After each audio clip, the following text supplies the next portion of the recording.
இலங்கை அதிபராக அனுரகுமார திசநாயக்க பதவியேற்றுக் கொண்டார். அவருக்கு இலங்கை நாட்டின் உச்சநீதிமன்ற தலைமை நீதிபதி பதவி பிரமாணம் செய்து வைத்தார். அந்நாட்டில் நேற்று முன்தினம் நடந்த அதிபர் தேர்தலில் அனுரகுமார திசநாயக்கே முன்னாள் அதிபர் ரணில் விக்ரமசிங்கே உள்ளிட்ட 38 பேர் போட்டியிட்டனர். இதில் அனுரகுமாரா 42.3% வாக்குகள் பெற்று வெற்றி பெற்றார். எதிர்க்கட்சி தலைவர் சஜித் பிரேமதாச 32% வாக்குகள் பெற்று இரண்டாவது இடத்தை பிடித்தார். இதையடுத்து கொழும்பில் உள்ள அதிபர் மாளிகையில் இன்று நடைபெற்ற பதவியேற்பு விழாவில் அந்நாட்டின் உச்சநீதிமன்ற தலைமை நீதிபதி ஜெயந்த ஜெகசூரியா அனுரகுமார திசநாயக்கேவிற்கு பதவி பிரமாணம் செய்து வைத்தார்.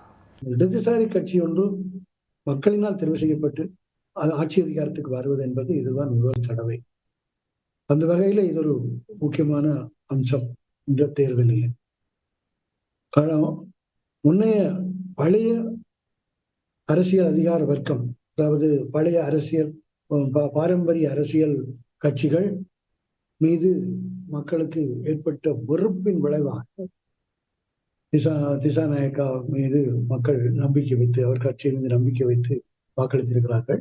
13வது சட்ட திருத்தத்தை அவர் ரத்து செய்ய முடியுமா என்பது ஒரு பெரிய கேள்விக்குறி. ஆனால் அப்படியே ரத்து செய்தாலும் அது இந்தியாவுடனான உறவை பாதிக்கும் என்பது மட்டுமல்லாமல் நாட்டுக்குள்ளே மீண்டும் ஒரு இனத்துவ பிரச்சனைகளை மீண்டும் ஏற்படுத்தும் என்பதில் ஐயமில்லை.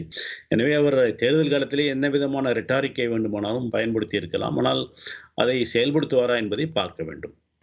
அதிபராக பதவி ஏற்றுக்கொண்ட அனுரகுமார திசநாயக்கேவிற்கு புத்த மத குருக்கள் கையில் கயிறு கட்டி வாழ்த்து தெரிவித்தனர்.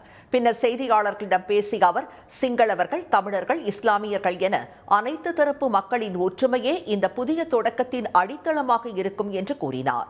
புதிய மறுமலர்ச்சி இலங்கையை படைப்போம் என்று அனுரகுமார திசநாயக்கே அனைவருக்கும் அழைப்பு விடுத்தார்.